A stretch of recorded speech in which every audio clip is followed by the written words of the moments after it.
Hey guys, so the Pima County Sheriff's Office just released a long media release when it comes to the Nancy Guthrie investigation. Now that we're at the 6 month mark.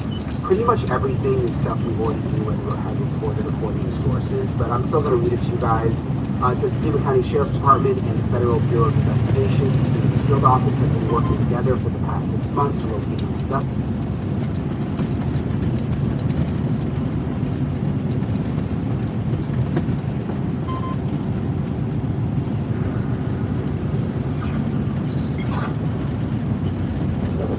All right, here we go. Today we have Zach Caruso, aka Jimmy Easy, former hitman and mob associate of the Cavalcanti crime family, aka the real-life New Jersey mafia that inspired The Sopranos. Zach, welcome to Vlad TV. Glad to be here. All right, so let's start at the very beginning. Born in 1964, and originally from Brooklyn, New York. Yeah. What was it like? Family life? Both parents together? Separated? Great mom and dad. My brothers were like, you know, they were kind of street, but not as far as me. Dad owned a bunch of restaurants, pizzerias, delis. He built them all over New York, Manhattan, you know, so I had a shot to be legit. And I really was legit. I owned a lot of legitimate business cafeterias. You know, we had the cafeterias in the hospitals, you know, I had a legitimate things going too. But I leaned more towards the other side. Okay, so your dad was a legit businessman, but he associated with mob? He knew them all. That's how I really got intrigued. Just take me to truck every day. So Sonny Francis, that's his real name, not Sonny, whatever in the movie says. Jimmy Burke, Porter area, all those guys I was around. I quit right there. I lived in Ozark Park for a couple of years, then we moved to Howard Beach when my father made more money. And my father was close to them. He played cards with them. So me as a kid, I'm over there 9, 10 years old, looking up at these guys being treated like royalty. This is the life. This is what I want. My father didn't want that for me. He had a brother in the life, and they killed him. So, Really? yeah. Was he a made man? No, but he was treacherous. Feared, very well feared.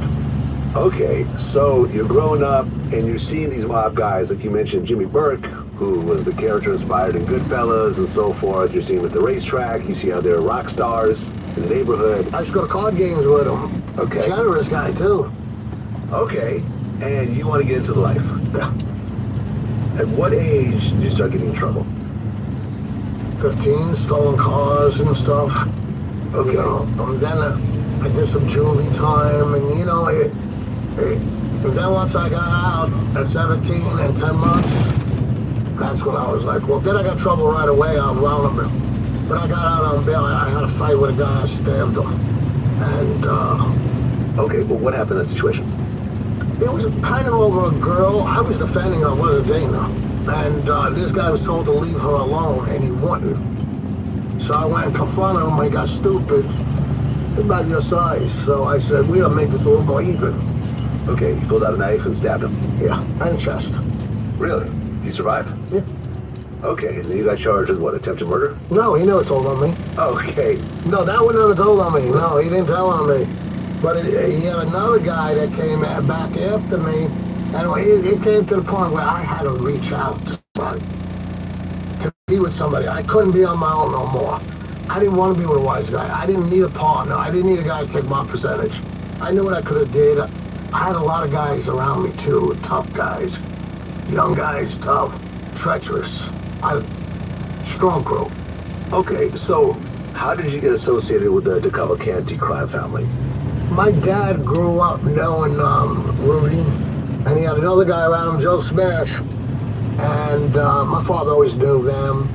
My father built a restaurant, need extra 50 grand, make a phone call, boom, it was there. You know, Rudy was one of the biggest loan sharks. Him and Joe Smash. Joe Smash was a Colombo wise guy, but him and Rudy grew up together, so they did business together. And I pretty much ran most of their loan sharking business at one point. Okay, so you became a loan shark at what age? 20, 21. Okay. When I was bookmaking first. And then I made all the money in bookmaking, so if you got jammed up, you couldn't afford it. No problem. Loaning the money. 3% a week it's down, till you come up with it. Okay, so I'm a gambler. You know, I've been on the Knicks to lose, and I know they're gonna lose, so I put up everything. I put up my life savings, then they win. Now I owe you 100 grand. I can't pay you. You say, no problem. I'll loan it to you at 3% a week. Yeah. So every month is 12% No, interest. every week it's 3,000 a week. 3,000 a week. So every month, none comes off. right? Every month I owe you 12,000 on top of the 100,000 that I still owe you. Yeah. Okay. What happens if I don't pay you? I'll assess the situation. Like if it's you, if you got money, I know I can make him lean. I'll take a mortgage on his home. But the guy's broke. I'm gonna make an example out of him. Am I Okay. gonna kill a guy over that?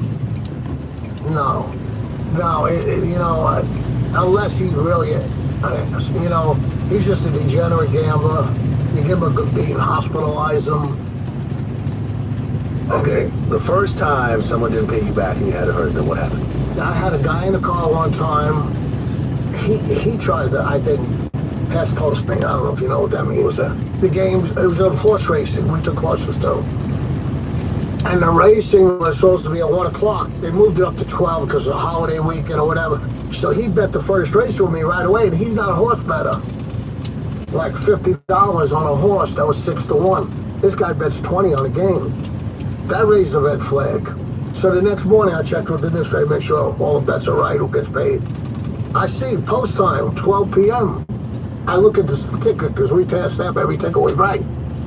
12:59, like a minute. So he already knew the winner before he placed the bet. That's right. Yeah. I got him in the car. So how much I owe you now? He told me. I took the pistol out, put it in his stomach. I said, let me tell you something, motherfucker. You ever try to rob me again, I'll leave you where you fucking stand. You ever post... His name was Fast Eddie. Eddie Leach. Big, tall, skinny guy. What a crack. I split his head wide open. I left him there. And I got out and I left him. Okay. Did you ever get your money? Well, actually, no, you owed him the money. I owed him. Oh, okay, so you never paid him, I assume. Well, I didn't have to because he really didn't Right. win it. Okay.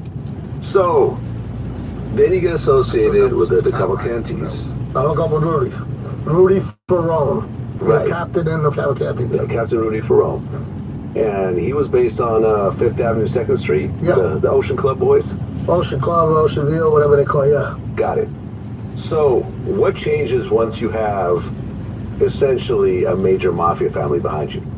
I'll tell you what happens, Vlad. At that point, okay, I'm playing with maybe 100,000.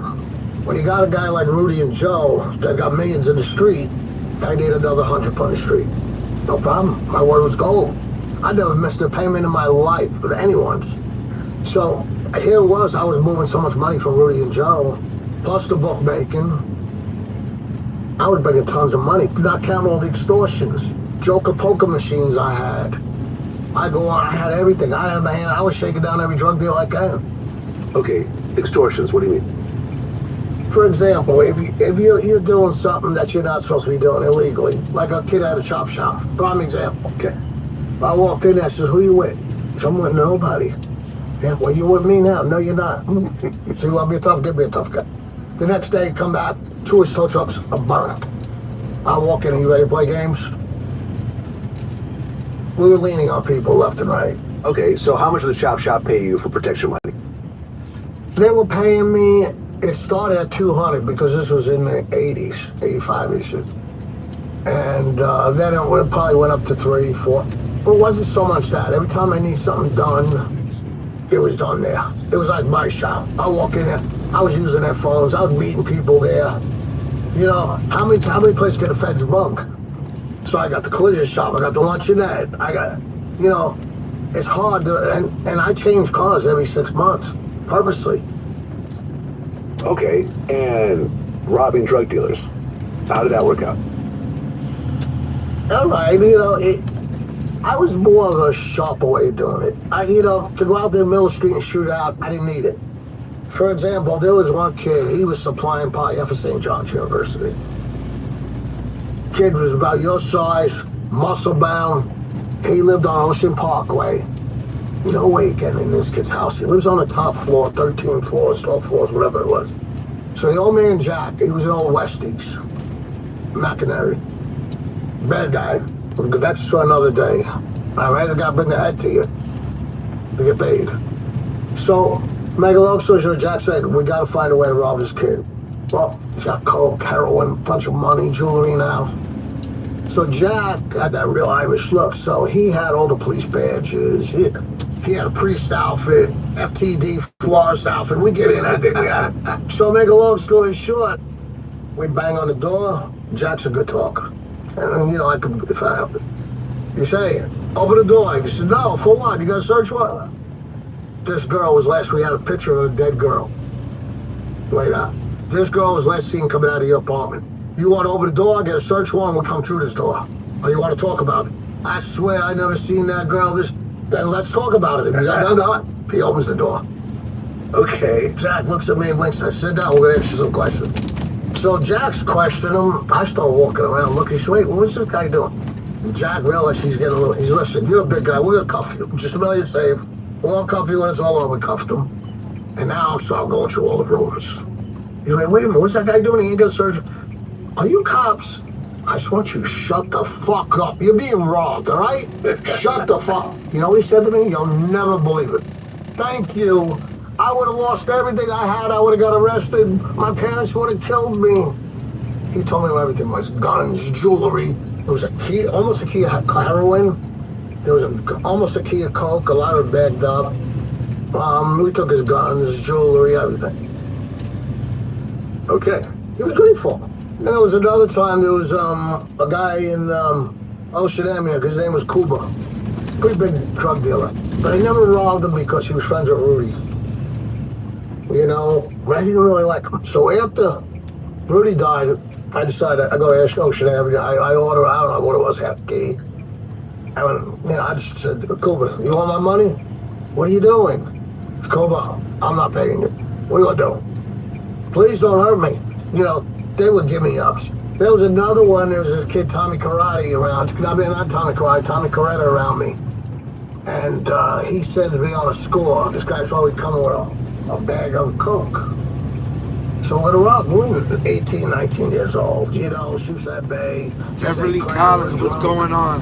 How you doing? Good morning. I can't rob him because he knows me. So I got a car, I robbed the guy. Get in the car, I got the bag. Welcome in. Wallet. I got the bag, everything. Open up his bag of mushrooms. I wanted to kill a kid. Tommy had took me. I said, Tommy, what is this? It's mushrooms. There was nothing. You know, there was other times, I mean, and then there was another kid, Peru. We took him. You know, we just went in. We weren't like the time to go shoot out on those streets with them. No. I didn't need the money like that. What was the guy with the head in the back? What's that about? The bad old man Jack. Matter of fact, I got pinched on him in the 90s, early 90s. I sold a lot of resources on Jersey, and I got pinched for him. And we got pinched, and we're in the cells in Homedale.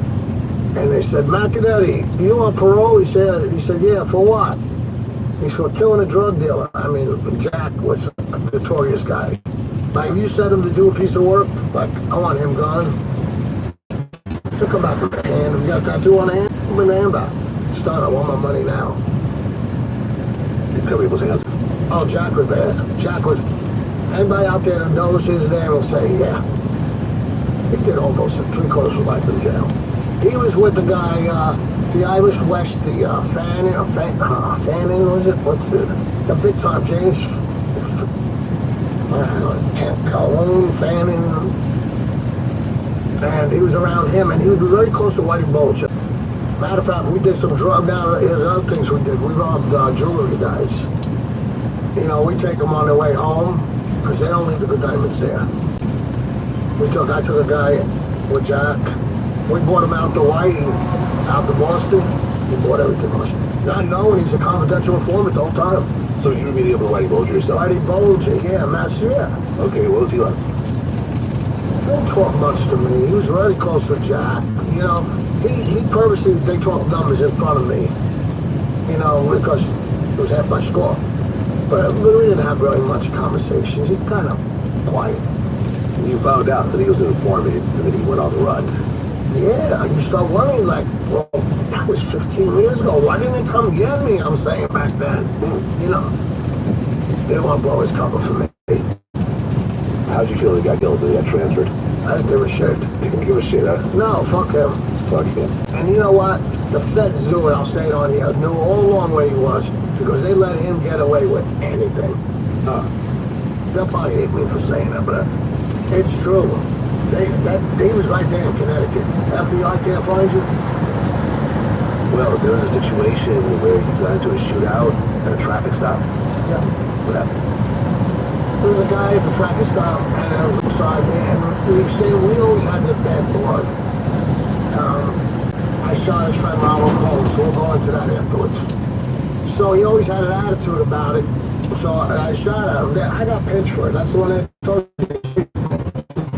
You know, I dropped the weapon. Okay. And I got arrested. They roadblocked me. So I was in the car. I got caught. I had one pouches on me. I had an NYPD badge hanging, and I had a driver's license under a fake name because they pulled over. You know, I didn't get tickets. I had a hook in a motor vehicle. I got whatever I wanted, and they charged me with. I was gonna chuck the gun as soon as I made the turn on Garfield Place at 4th Avenue. I was gonna chuck the gun because they ran on me. There was a roadblock, chopper in the air. They got me. So they charged me with all those charges. See, the kid wasn't looking to play ball with them because he was a street kid. But they still got me with the gun charge. So the guy in the car with me, the person in the car with me, took the gun charge. I paid him because I had Jimmy the Preacher, one of Big Bob lawyers. Jimmy said, listen, I know the lawyer good. He says, and the judge good. He says, we can do this way. He'll get charged with criminal possession of a forged instrument, the driver's license and the badge, and he'll take the gun charge. He won't do no jail time. He said to my father, he's come up with 25,000 more. I told Jimmy, done deal. I'm actually to stand up there. Yes, Your Honor, I bought the license on 42nd Street. Oh, some guy, I don't know who it was, and the badge too, Your Honor. And then the other kid said it was my gun. I discharged it. I'm sorry, Your Honor, I didn't want to hurt nobody. I walked out of that car wrong. Never thought I'd get out with that one. And while he was mad about a boy named Ronald Holmes, I opened it after hours with him. And he was a coke dealer.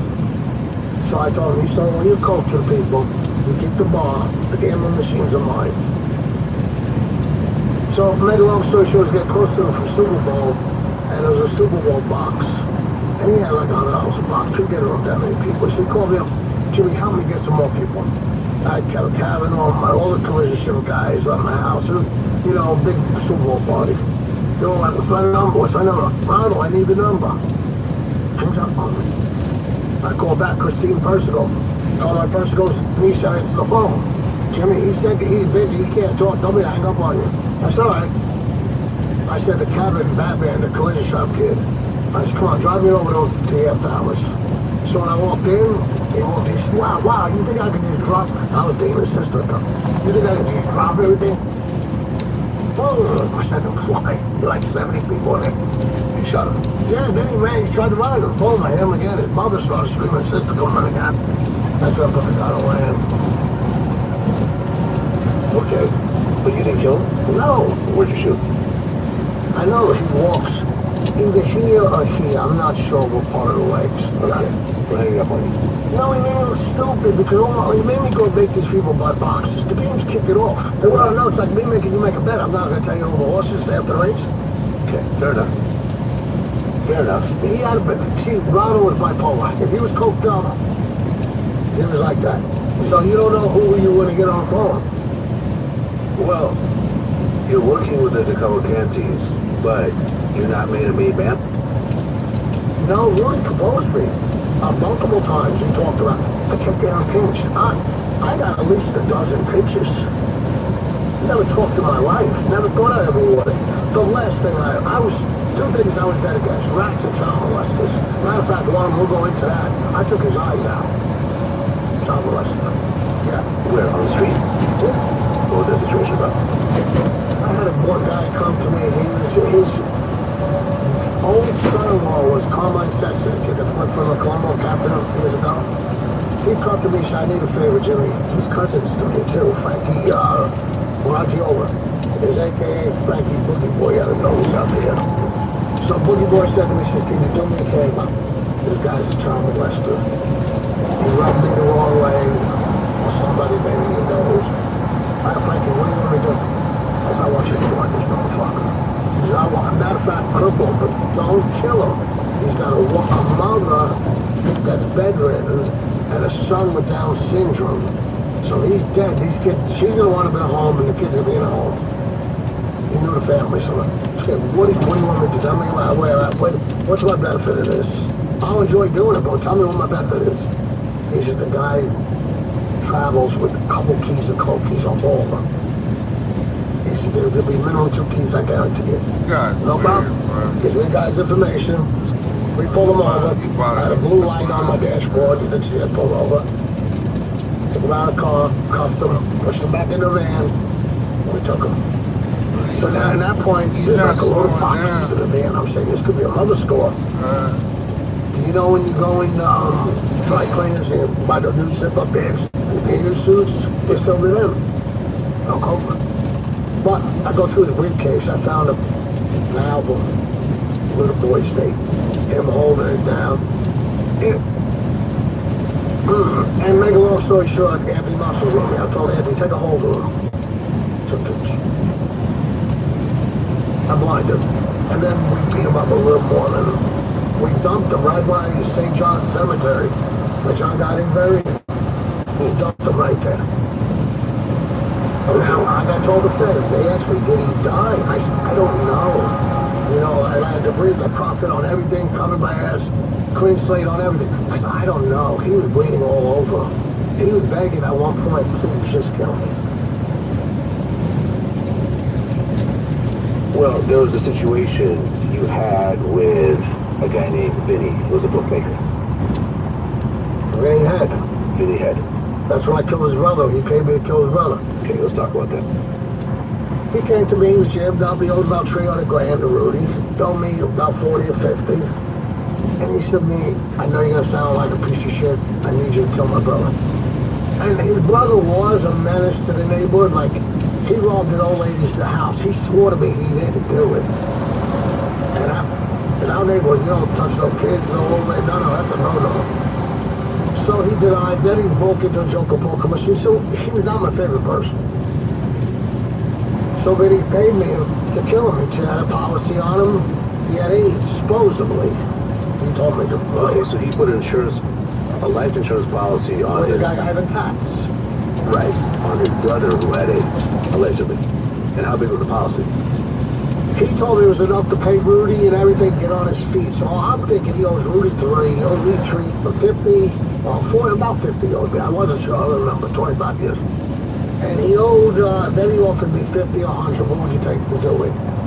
So he probably gets about $500,000 off the policy, maybe. So he was not like talking down numbers like that. I'm thinking it's gonna be $1 policy.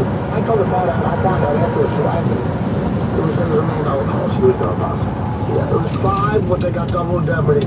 That was the argument they were fighting over. They didn't tell me that. You know, they said they investigated. They were fighting over the double indemnity. Ivan came clean when I grabbed him alone. Okay, so basically, this guy Vinny paid you to kill his own brother. Yeah.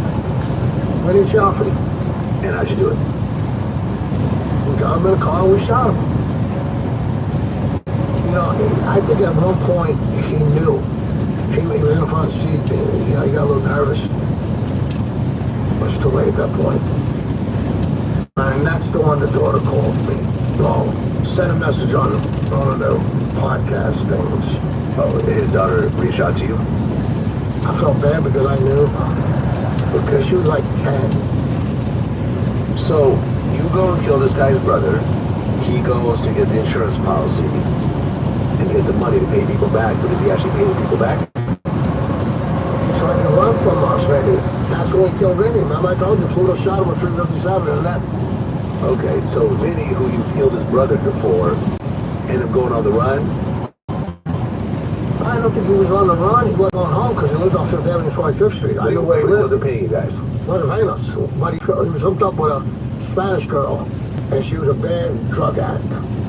So he was with her day and night. So I don't know if the drugs impaired his stupidity that caused him his life and his brother's life.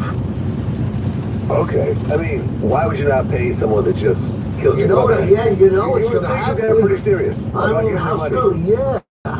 Okay. So then you end up killing, well, you didn't kill him, one of your guys did. No, Pluto, I told you, they were in my house. Pluto's who? Angel. Pluto was a dear friend. He was good friends with my oldest brother for years. Then him and my older brother didn't get along, but I hung out with him. You know, he was like a family member.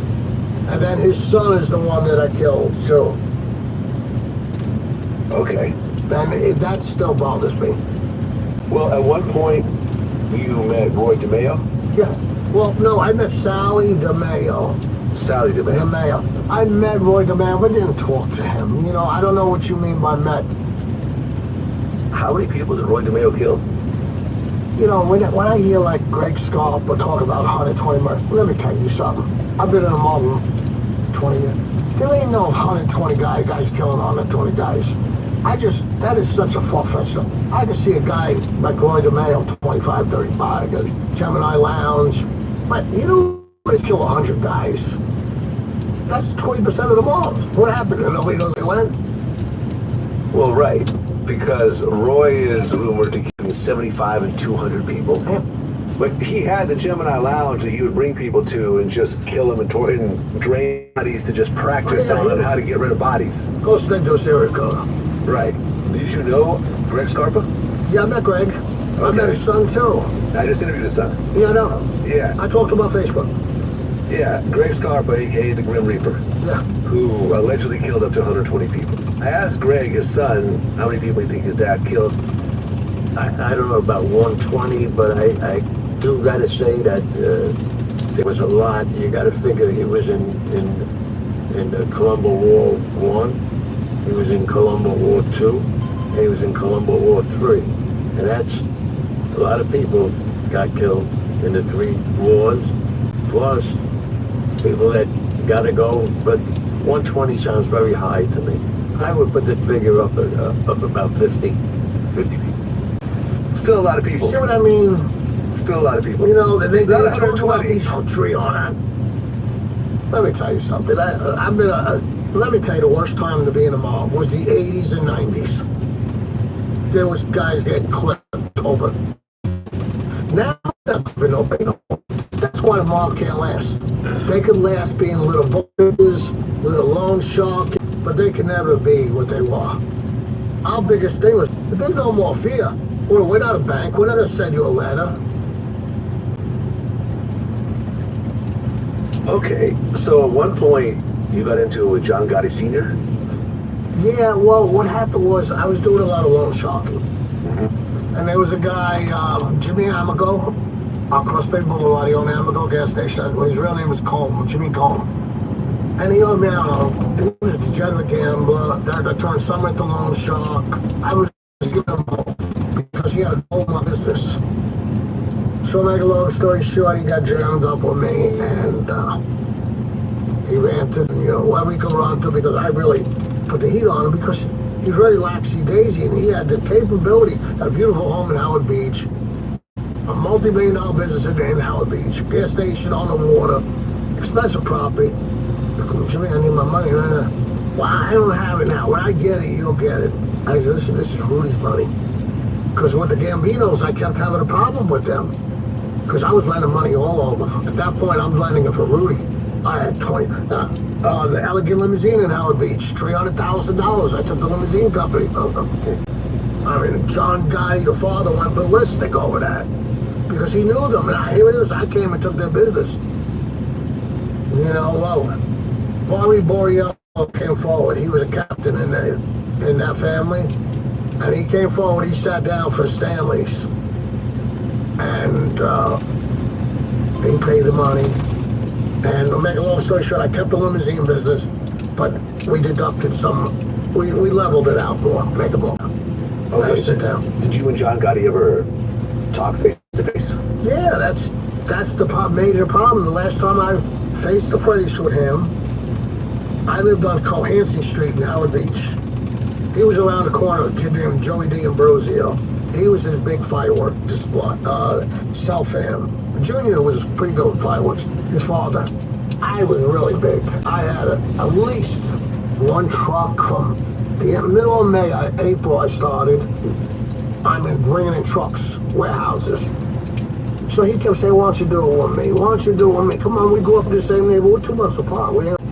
John, I've been with the Jersey guys, so I'm going to stay with them. I jump fences. All right, so now he's here and I got this guy in Howard Beach selling for me. This guy, he calls for me, calls me up, can you come see me? I meet him around the corner.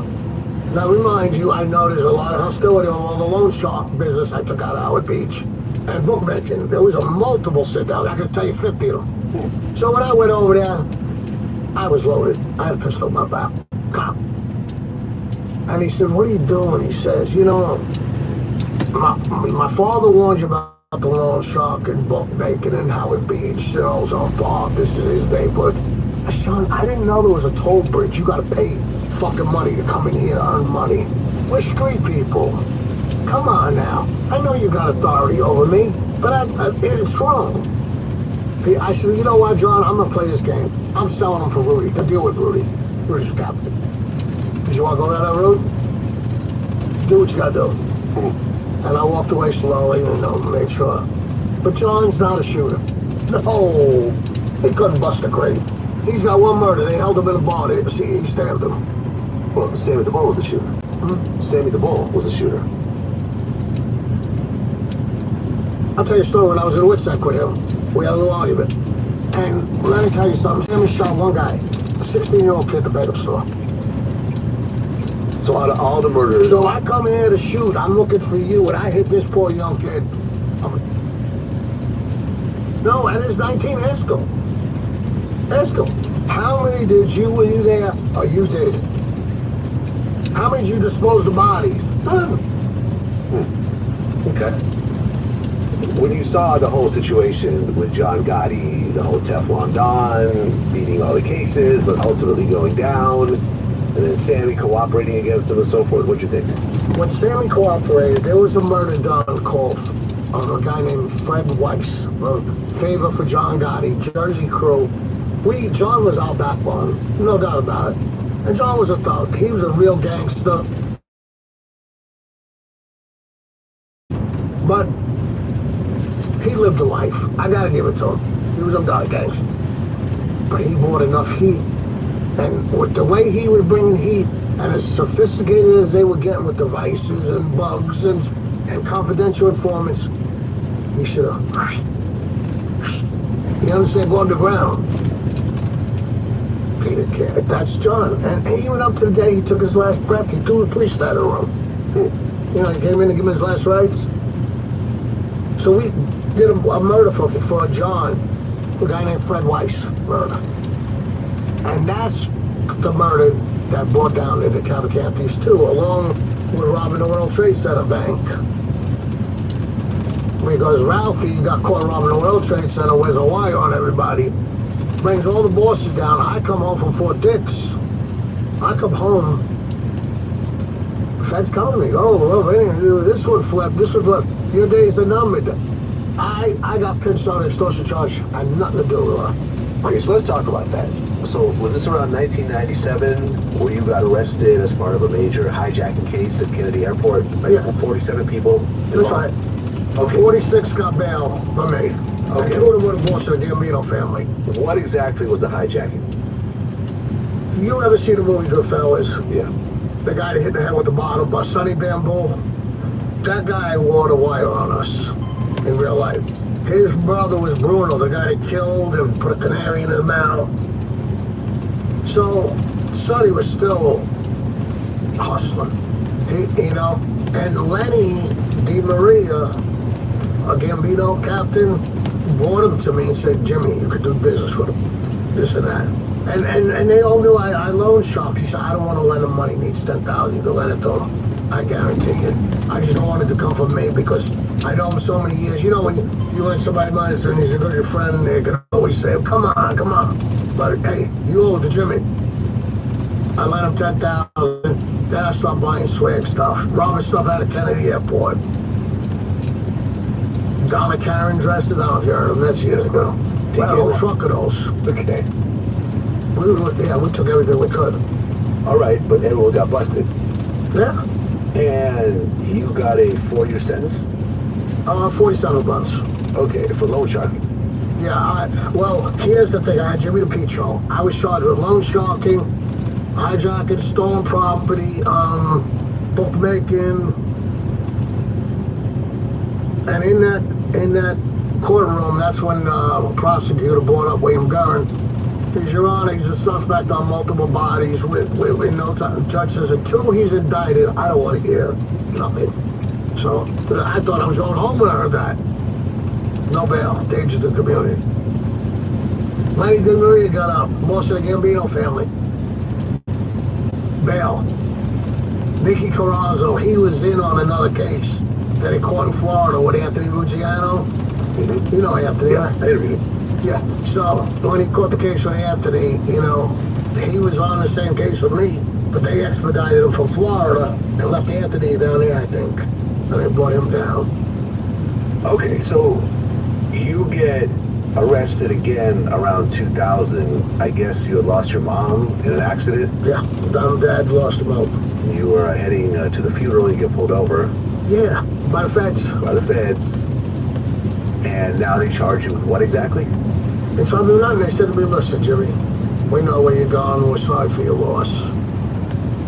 And he said, I think Seamus might have been in the car. You did Seamus, didn't you? The FBI agent? Yeah. Yeah. And they said, you come with us, you probably won't do a day in jail. We know what you're charged with. Anthony Bassani's murder, Pluto's son's murder. We're charged with all. They named everything. Like, but you know why they named everything? Because they already had the Calagantes flipped. I told them nicely, guys, leave me alone. And I left. They had to give me his card. I let go. I didn't even touch it. And I went to when I was in the funeral, the whole time they were filming across the street. You know? So, make a long story short, a couple months later, they picked me up on a charge I didn't even do, extortion. Okay. A guy named Jimmy Maciano, right? He told him I went there to extort him. I pulled up to his house, just got out of jail, because he was on the hijacking case with me, but he never got arrested. So I don't know if he was bad. When he seen me, he thought I knew he was bad. He ran. And he ran in his house. The next morning, they come and lock me up. So they get me in there and they're trying to talk to me. George Hanna, the one that Seamus says, the famous FBI agent, George Hanna. George Hanna was a sharp guy. He used to be a street guy. And he says, Jimmy, look, you're dead. I said, George, I don't know. Please, thank you. No disrespect. Okay, I'm telling you, you're never gonna see the streets. Life goes on. Make a long story short, I'm sitting in there, Joey Flowers, Lucchese Captain comes over, throws a newspaper down, Anthony Capo singing to the feds. I've done a bunch of things with him. Okay, you know what? He had a coke problem, I could beat him up on that on the stand. I'm thinking how I'm gonna win. Not cooperate. 2 months later, Victor DiChiera, he was in the car when they killed the guy for John Gotti and all. He flipped. Whitey, I think his nickname was. Then Frankie the Beast.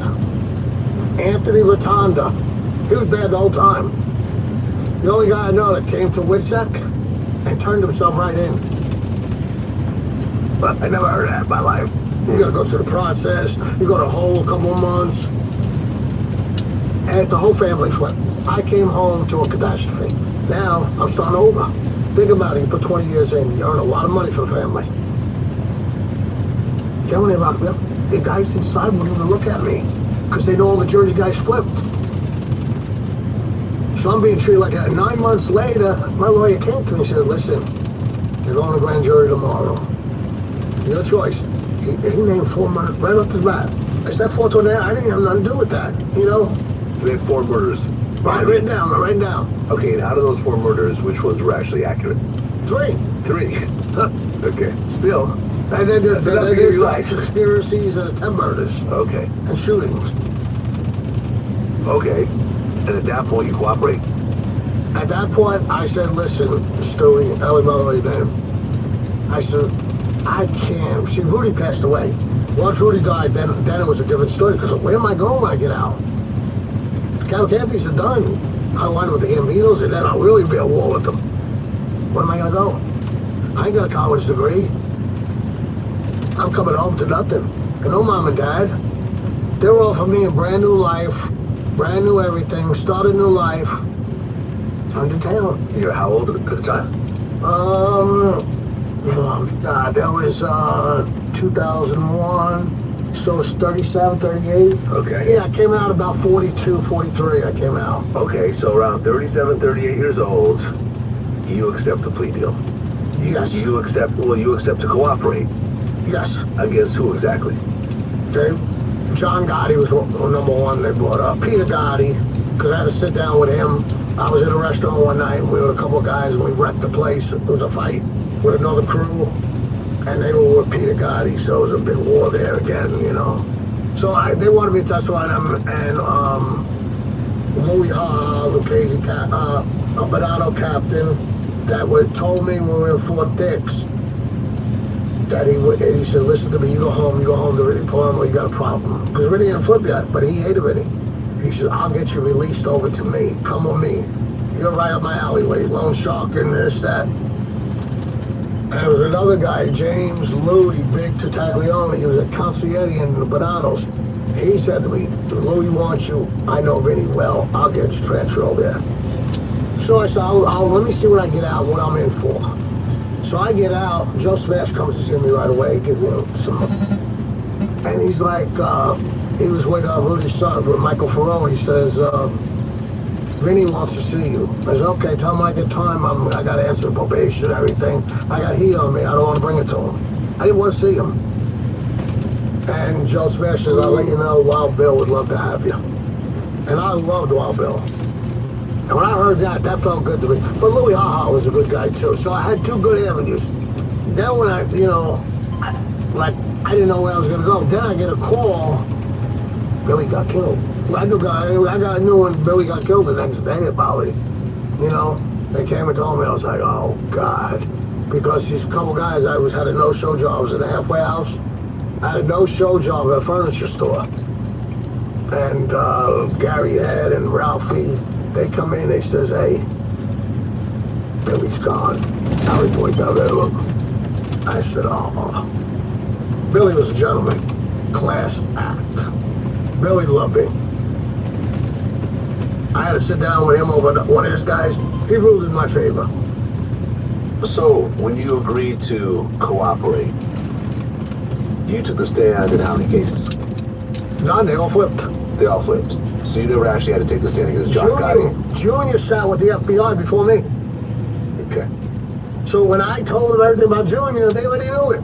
And I was dead balls on that, dude. Okay. Now, when you agreed to cooperate, they gave you a proffer where you basically told them everything you did? Yes, yeah, all my sins. And that's what you really want to do. You don't want to ever hold on back. You're going to be charged again. You're going to be a fool. Right, because you were accused of 6 murders? Well, you talk to conspiracies, yeah. Okay, 6 murders, including conspiracies. One of which was the killing of your godson? My godson, Anthony. What was that about? We went to do a score, jewelry score. And he was in the chase car with another guy, Billy. And it was in Jersey. And to make a long story short, the guy walked in on us in the house. And Jack was down the hallway. And I come in the hall, I hear the door, and I look in the hallway, I pissed on me. And the guy said, what are you doing in my house? There was a for sale sign outside. So quickly I said, I'm here to buy the house. No, you're not, you're here to rob me. Why you got gloves on? So I said, get down, don't look at my face, I'll kill you. You look at me, I'll kill you right here. And he did. So I got Jack, come on. We got out of here. We didn't get close to the Garden State Parkway roadblock. So Sirocco and Brooklyn Crow, South Brandon and Homedale, New Jersey. So they charged us with that. I got, I think I did only like 18 months. But Anthony, make a long story short, first, couldn't make bail. I couldn't put it up. You know what that would have did. So I go to his brother Gus. Now his father's dead. His brother's a Pluto, the one in shop, Rainey. His father's dead already, so Anthony's with me now. I go to his brother Gussie, owns a multi-million-dollar florist business. 4 stores, all by the hospitals. I said, Gussie, go bail this kid out. I'm not bailing him out. He uses drugs, this and that. He's a... Gussie, you gotta bail this kid out. No, I'm not. So I go to the guy he's with, Sonny Giuliano, Gambino and Captain and Gambino family, and Frankie Giuliano. So Frankie, what do I do? He said, he wants to leave a kid in jail? Whatever you want to do, we do. Okay. He said, let's burn, let's blow up the one on New Utrecht Florist. Let's blow it up. Okay. Come a cocktail. Boom! Place catch fire. Realize his family's upstairs. So now I'm banging on doors, get her. Yeah, we'll break it up. But make a long story short, next day Gus called me, he said, I'm going to bail Anthony out. I said, I'm glad you came to your senses. Okay, with the whole Godson situation? So I got him bailed out. So Anthony had a problem. He liked to sniff coke, and I think heroin, opioids, whatever it was. I don't even know. But you're seeing it in his eyes. So we got to go to court 6 months later in Hometown, Monmouth County. All of a sudden, Anthony don't show up. I said, they're going to pull this kid bail. Prosecutor, his name was Esposito. They didn't say a damn word about it. So what does that tell you? So I get home, I go right downstairs. He's living in my basement. Anthony, why'd you go to court? He said, I called and told him I was not feeling well. They don't care. Court 6 more weeks. He don't show up again. Now Rudy calls me. Now Rudy, Jersey, you know, kid Anthony, he's bent. As Rudy, I kind of know it. I didn't want to know it, but get rid of him. Get rid of him. Because he knows things with Rudy. He was like my driver, run around, collect money, envelopes, this, that. So he should get rid of him. So, make a long story short, I approached him, and he told me I was crazy. I took a pipe and I cracked his head wide open. Big ass kid. Just looked at him. I said, what? Boom, I hear him again. Could hurt this kid. And he walked out of the house. I said, Anthony. So make a long story short, I get this kid, 2 other guys. But I put a team together. And I knew he wouldn't trust to get in a car with me. No, Anthony knew me. And make a long story short, Michael got him in a car in Huey. And they told me they were going to do a school. They brought him to Owlhead Park. If you Google it, comes up. And they popped him right there.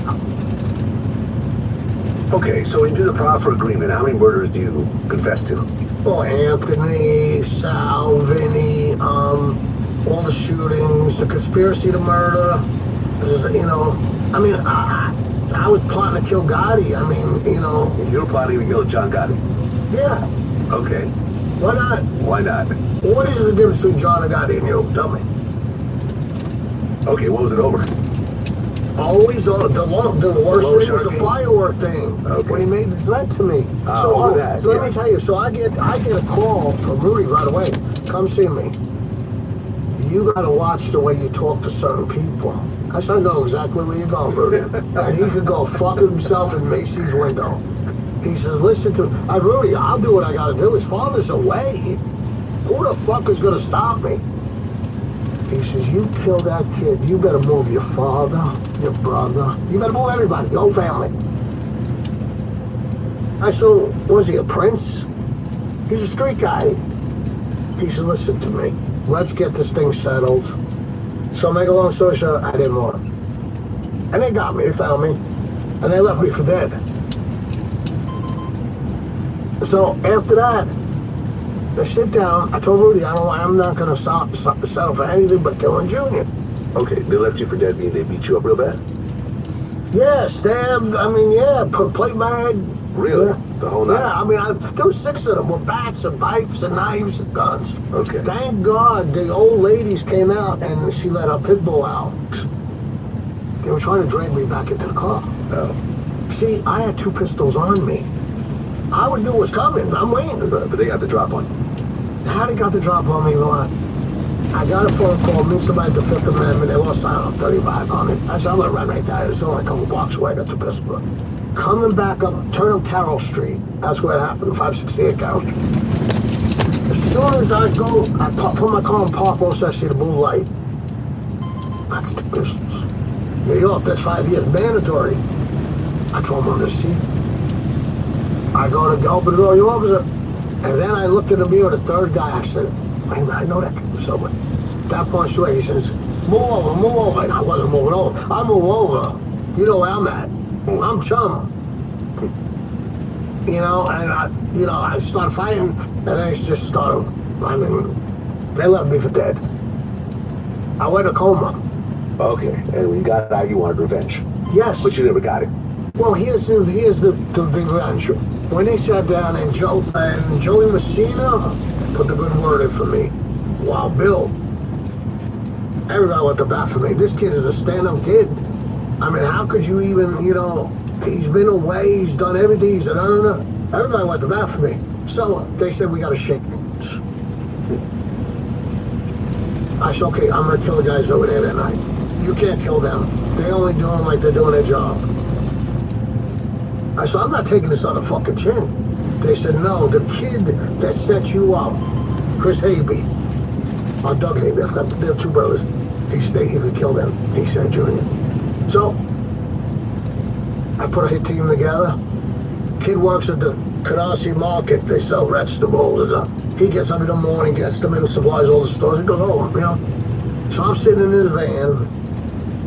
It was cold. It was cold. I'm sitting there with a pistol, waiting for him to get in so I could just pop him, One day, he don't show. 2 days, The third day, we're getting there at 4 because we know he leaves at 5. Set up. I got to change cars, scanners. As soon as we're pulling up, Mikey Sapp, he's not driving, I'm shooting. Mikey Sapp says, there he is, he's coming out of his house. I said, slow down, wait till he gets to that white Lincoln's his. When he gets close to the white Lincoln, I'm gonna pop him. Okay, pull up. I go to fire a shot, fuck, they jammed, automatic. Mikey Sapp got out, fired shots, but he got away. And then in the sit down, I left this intro out. They said, you can kill him, or whatever you do, don't do it in Howard Beach, because he lived right next door to my father. Oh well, the houses backed up to each other. And don't kill him in Howard Beach. What do you think I tried to kill him? Howard Beach. Fuck. Okay, so based on your cooperation, you get a 5K1 letter. Yeah.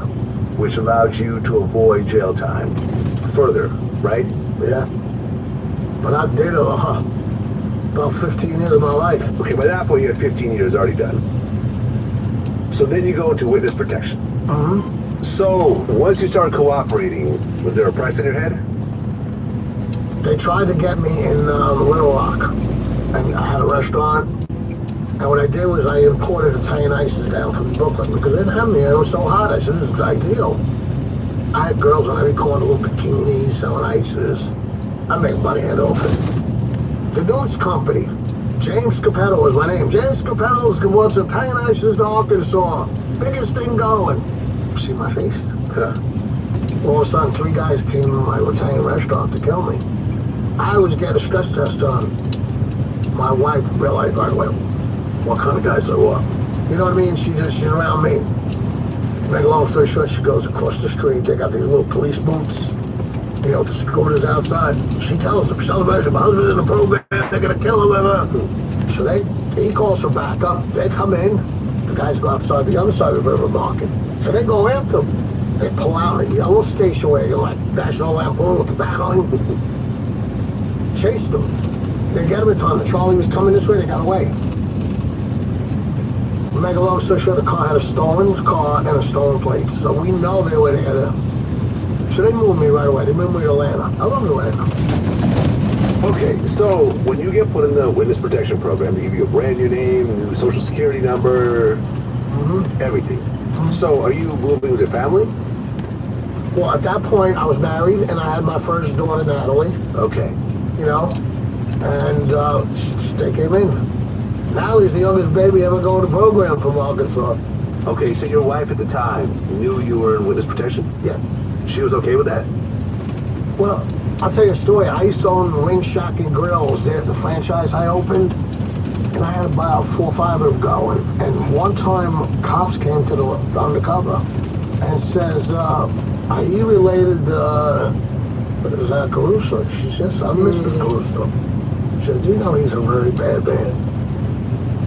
She says, I don't know. She said, and then she asked me, and I told her, I told you I've been bad things. But she was okay with it because it's not like we go around You know what I mean? Like spraying kids and shooting. You know what I mean? It's a totally different things. Okay, so they move you to a different city and give you a whole new name again? Yeah, well, that's Zach Caruso. Okay, I was James Capetto before that. And then when I was in San Antonio, I was Nicholas Savino. okay. But I got locked up there. For what? Fight. Just a fight. I was on a river walk. Just come out of jail. I was in Hooters, talking to a girl. Walking to a car. And these two Hispanic guys said something to her, and I understand Italian. So I understand Spanish too, so you know, the next thing you know, I start getting words to them, and I just raised my hands. And I got locked up. And as soon as they got me in there, the Marshal Diego come in, he said, okay, you breached your security, you're out of here. And they brought me to officer. So, are the feds paying you while you're in witness protection or no? No, not no more. I went off all that. I don't want nobody telling me what to do, where to go. But initially they did? Yeah. How much was it? Well, they don't give you much money. You know, like the last podcast guy asked me that too, and it's like, back then they were giving you like $60 a day to eat, Okay. paying all your bills. Okay. If you want cosmetic, if you want, like I had all my teeth capped in the back, you know, stuff. You want to hide a tattoo, you want to put a tattoo, you need work clothes.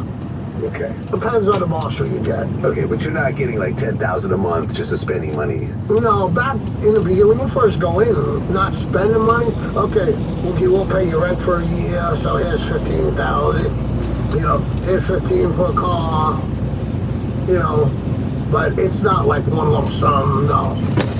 And you gotta explain what you're doing with it. You're not gonna just say, I need $10,000, no. Don't listen to that bullshit. Well, at one point you wrote a book, Hitman Tells All. So at that point you didn't care about witness protection and having your face out there and so forth? It wasn't like I was scared. It was more the fact that I had 3 beautiful girls, and I didn't want them to know Daddy did those things, and they never would have. But I went to a bed. She became a nut job. So I got full custody of my 3 girls too. Thank God. That's my main worry. And they put my oldest daughter on the stand, Natalie. You know, if I have a father that she looked 17, so she says, not my father, no way. At that point, I wanted to crawl under the seat, but I sat them down. The other one was a year and a half younger, and I sat them down afterwards. I said, Daddy never wanted to. I was ashamed of what I was. I'm ashamed of what I am now. But that's beside the point. I never condone cooperation, no. And I told them the truth.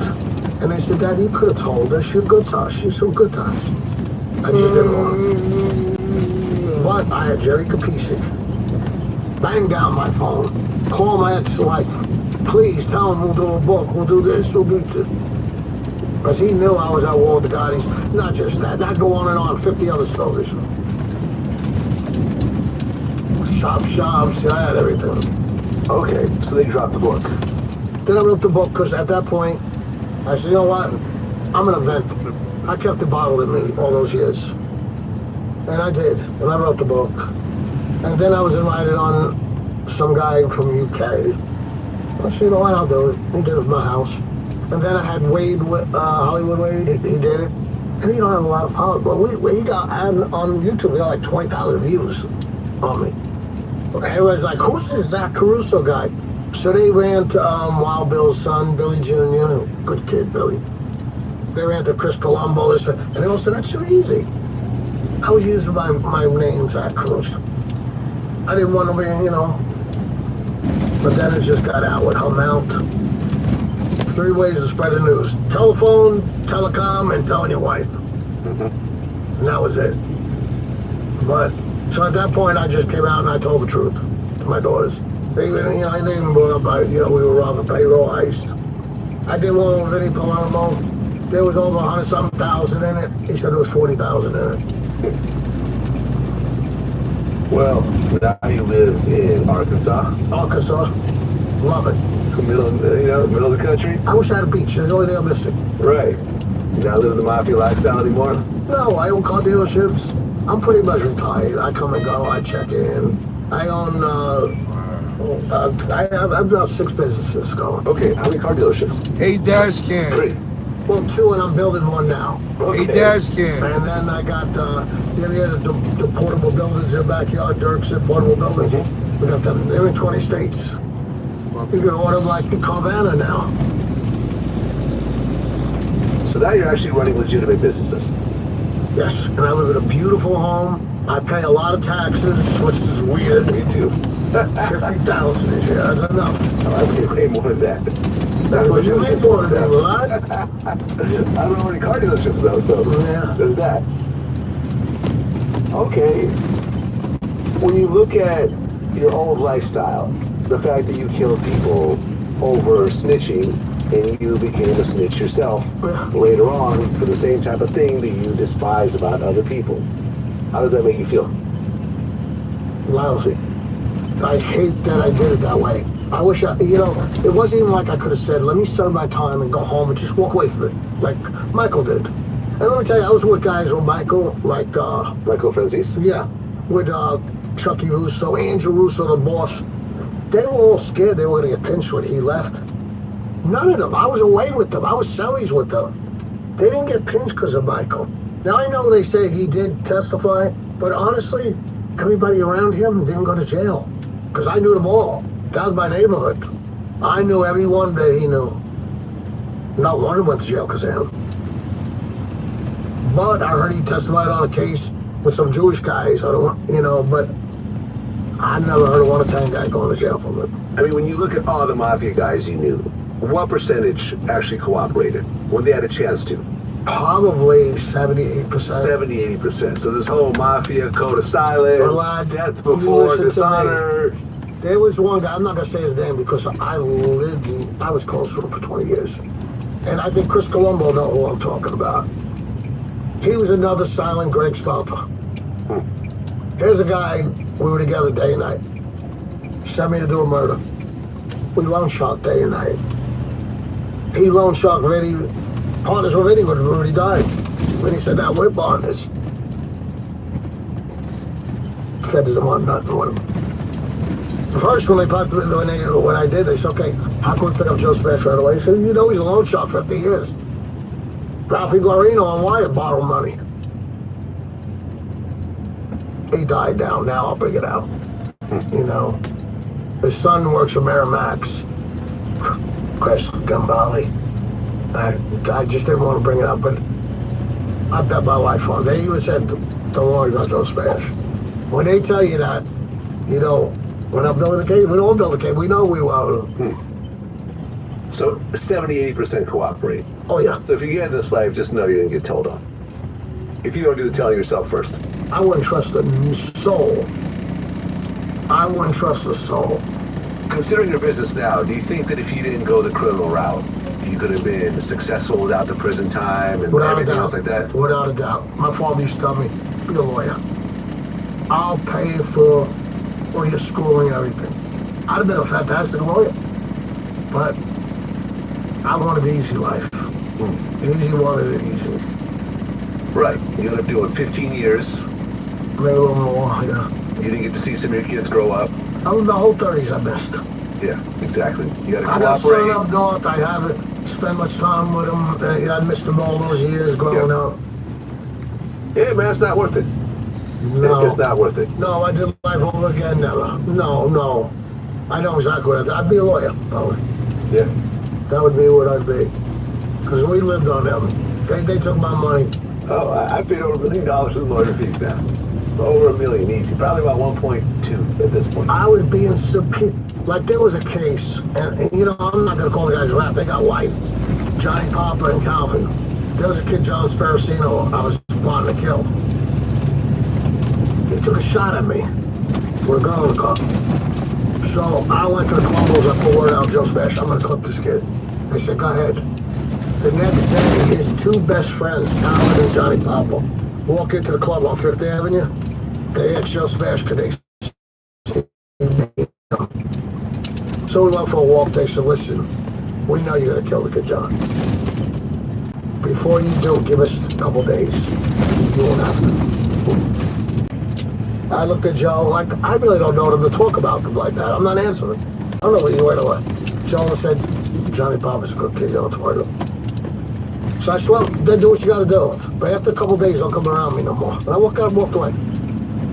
Make a long story short, they killed me. They were, Bridget Rhodes, the big-time prosecutor, Attorney General, she's coming after me for the bird. She told me right to my face, you're going down for this one. Don't do it.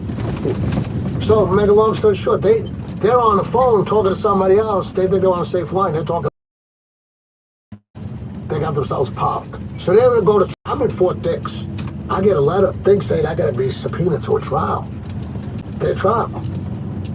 Isn't it true you had a shootout with John Sparacino? That's a rad move. Right? Mm-hmm. You're saying Jimmy Sirocco shot at him. That's a felony. What? But they're doing life in jail. They got to live with that when they hear about it. That was wrong. They subpoenaed my brother, Anthony. Gets in the stand. Jimmy DePietro stands up and says, Your Honor, Fifth Amendment right, ground and stuff. Same thing with me. But the thing is, why would you even say that? They tried to make it like he shot him. That was a right move. But that was okay. I could name other things people do. Look at Junior. He sat with the feds. He sat with the head of Gambino squad, Ted Otto. He's walking the streets of New York. Right, so he's out now, right? Now, Johnny A-Line just got popped. He did. I noticed that. And I John interviewed him before. he knew that he could relate more because